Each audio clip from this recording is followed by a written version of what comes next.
Louvado seja nosso Senhor Jesus Cristo. Para sempre seja louvado. A palavra de Deus neste domingo nos convida a refletirmos sobre o fato de que a própria vida é uma viagem. A nossa própria vida é uma viagem. E os parâmetros desta viagem nós não determinamos, mas são determinados para nós. Embora possamos ter alguma noção de onde estamos indo, a viagem que fazemos tem muitas surpresas que podem alterar completamente a forma como nos deslocamos ao longo do nosso caminho.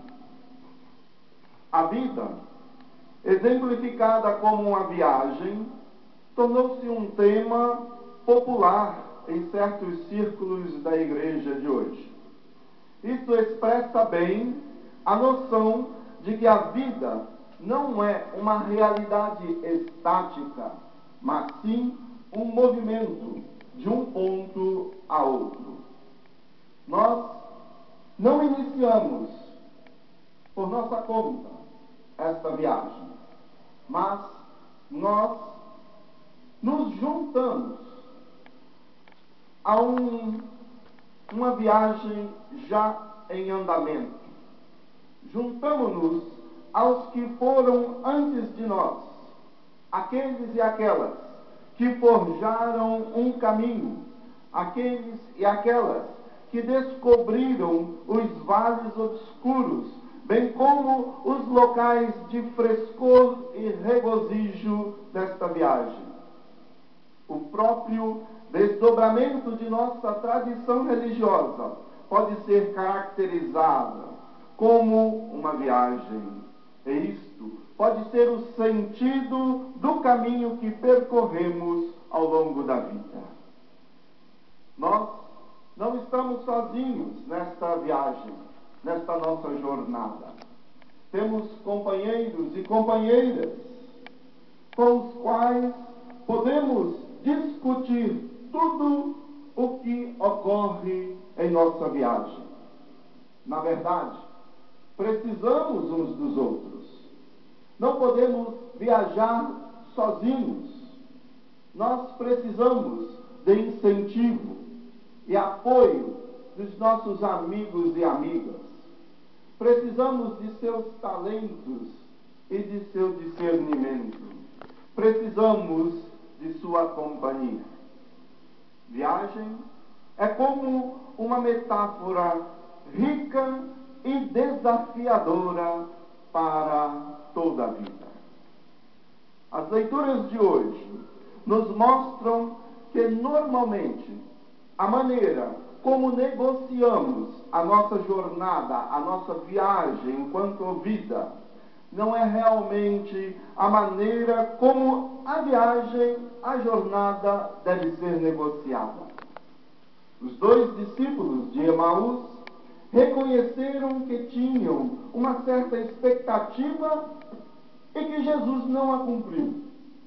Eles esperavam que ele iria redimir Israel. Eles não esperavam que ele fosse condenado à morte e crucificado.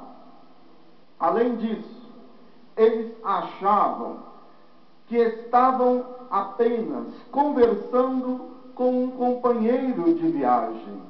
Eles não sabiam que Jesus já tinha resgatado Israel e todas as outras pessoas também em sua morte e morte de cruz. Eles não sabiam que era através de sua morte que Jesus conseguiu fazer tudo isso. Finalmente, eles não perceberam que o Senhor ressuscitado era seu próprio companheiro de viagem. Tal como aconteceu com os discípulos de Emaús, assim acontece conosco. Algo está acontecendo sob os nossos próprios olhos e nós não somos muitas vezes capazes de ver. Cristo está está conosco como um companheiro de viagem ao longo do nosso caminho. Afinal, foi Deus quem estabeleceu os parâmetros desta viagem rumo à vida eterna. Talvez não reconhecemos, porque, como os discípulos, no caminho de Emaús, somos fracos, somos lentos de coração para crer. Nós não vemos o extraordinário no ordinário, a grandiosidade de Deus nas pequenas coisas do nosso dia a dia, na vida de tantos nossos irmãos e irmãs. Nós não vemos a mão de Deus em nossas vidas. Talvez nós precisamos de alguém para interpretar para nós tanto a tradição que nós abraçamos e os acontecimentos da vida. E este alguém que tanto nós precisamos é Jesus, o Cristo ressuscitado, o Salvador, o Filho de Deus. Quando percebemos quem realmente Ele é, o nosso companheiro de viagem, o nosso coração é certo que vai queimar dentro de nós. Nossos olhos se abrirão e vamos olhar a vida com os olhos da fé, com os olhos da esperança, com os olhos da justiça, com os olhos da paz, com os olhos do amor eterno de Deus manifestado em seu Filho Jesus Cristo no meio de nós. Nós seremos capazes, portanto, de reconhecer as mãos de Deus nos acontecimentos comuns da vida. E nós vamos proclamar esta visão aos outros, às outras pessoas, a tantos nossos irmãos e irmãs que esperam este anúncio desta boa nova da plenitude da vida. Esta fé pascal vai transformar a nossa desilusão em puro zelo missionário. Alguns de nós podem ser chamados a dar um testemunho público, como foi o de Pedro. A maioria de nós, porém, vai pregar o Evangelho com o exemplo de suas vidas. Como as palavras de São Francisco de Assis nos sugerem, preguem o Evangelho e o preguem sempre. Usem palavras, se necessário. Preguem o Evangelho com sua própria vida. Todos nós podemos entrar neste mistério pascal, reconhecendo o Cristo na fração do pão.